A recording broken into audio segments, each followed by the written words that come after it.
Chapter 9. Do you know what lucky is? Lucky is having friends who understand that building a magic hat can wait when Niagara Falls needs to be built right away. Lucky is having friends who don't make you feel stupid, even though that's how you think of yourself. Friends who don't make fun of you because some things, well, a lot of things, are hard. I am so lucky. As soon as I told Frankie and Ashley my idea about building Niagara Falls, instead of writing the essay, they both volunteered to help. This is a big project, I said. We better make a list of supplies we'll need, Ashley suggested. Frankie, you get a pencil and write the list. No way, said Frankie. I'm not a secretary. I'm a builder. A hammer and nails kind of guy. When was the last time you built anything? Ashley asked him. Kindergarten, said Frankie. Remember that awesome gingerbread house I made out of milk cartons and graham crackers? I remember that it collapsed, and then you ate it, I said. Okay, you win. Hand me the pencil, Frankie said. The first thing we're going to need is water, I said. Lots and lots of water. Newspaper and flour to build the cliffs, added Ashley. Twigs to make trees out of, I said. And rhinestones for the stars in the sky, said Ashley. Frankie stopped writing. This isn't a t-shirt, Ashwina. Keep in mind, we are building one of the natural wonders of the world. Rhinestones have no place here. Then how about rocks for the cliffs, suggested Ashley. Rocks are good, said Frankie. He added rocks to the list.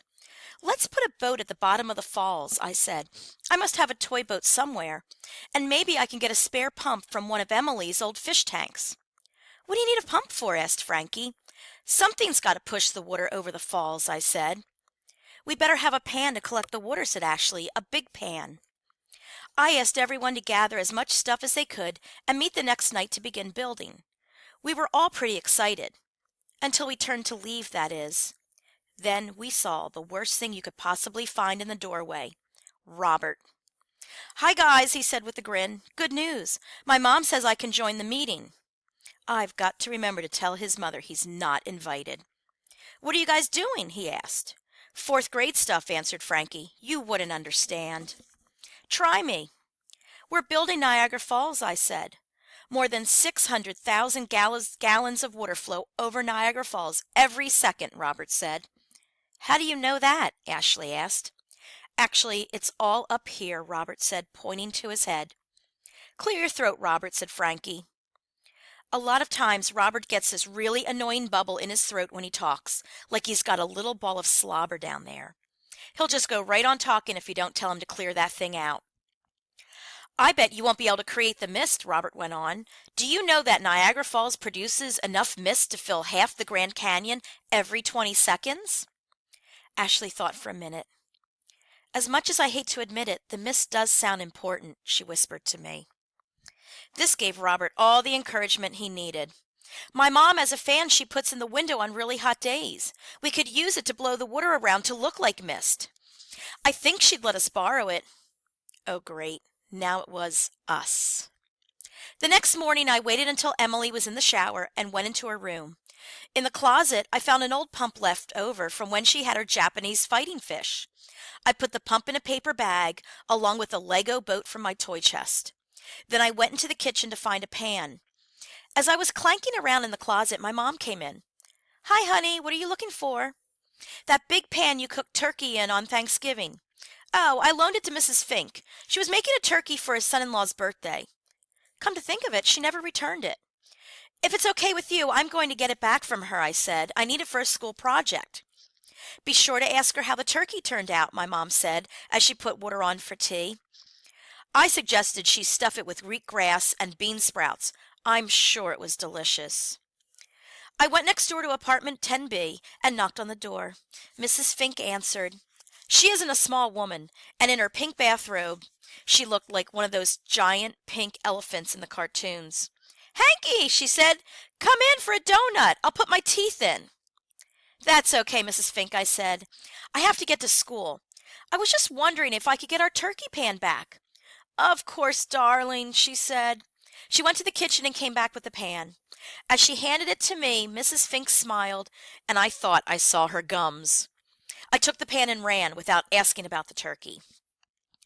After school, I took all my stuff to our clubhouse. Frankie bought a big stack of newspapers. Ashley had a box of rocks and pebbles she had collected at Riverside Park. Even good old Robert showed up with a fan. There's a sink in the broom closet down the hall, and I filled the turkey pan halfway with water. We let Robert do most of the newspaper shredding. Ashley and I soaked the paper and mixed it with flour to make paper mache. As we built the cliffs, Ashley reminded me that we had to make a hole for the hose that was going to bring the water to the top of the falls. The next day, we made another batch of paper mache and added it to the cliffs. A couple times, the cliffs got so high that the paper mache slid down to the bottom. I had to prop it up while Ashley held her hairdryer up to it. Even then, it took 2 whole days and nights for the cliffs to dry. Finally, the cliffs were ready for us to decorate. We put rocks and pebbles around to make them look real. Frankie had snipped some branches off the ficus tree in his living room when his mother wasn't looking. We stuck those along the tops of the cliffs to look like trees. On Saturday night, I decided it was time to add the water part. I had been collecting cardboard tubes from our apartment. 3 came from rolls of paper towels, and a couple others were from bathroom tissue. I love saying bathroom tissue. It rolls off your tongue, not like toilet paper, which sounds too much like what it actually does. If I do say so myself, I had come up with a great plan to get water to the falls. I was going to connect the tubes with waterproof tape. Then I'd wrap the outside of this cardboard snake with saran wrap. We'd hook one end up to the hole we made in the cliffs, and the other end up to the faucet in the cleanup sink in our classroom. Connect the pump, turn on the water, and presto, Niagara Falls. "What are you doing?" asked Frankie when he saw me wrapping the tubes in saran wrap. I told him my brilliant plan. "I don't know, Zip," he said, shaking his head. "Do you think that tube is going to be strong enough to hold water?" "Hey, if you can cover a bowl of watermelon with saran wrap and turn it upside down, then this will hold too," I assured him.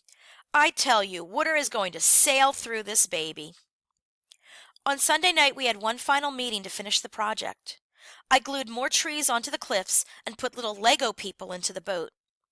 Ashley and I carefully attached the hose. We painted the cliffs brown, or as Robert pointed out, burnt sienna. He's a real pain about vocabulary, that guy, but I have to admit, he was very helpful. When Niagara Falls was finished, we all stood back to admire it. "Don't move," Frankie said. "I'll be right back." He disappeared. 2 minutes later, he was back panting. He had run up 6 flights of stairs to his apartment.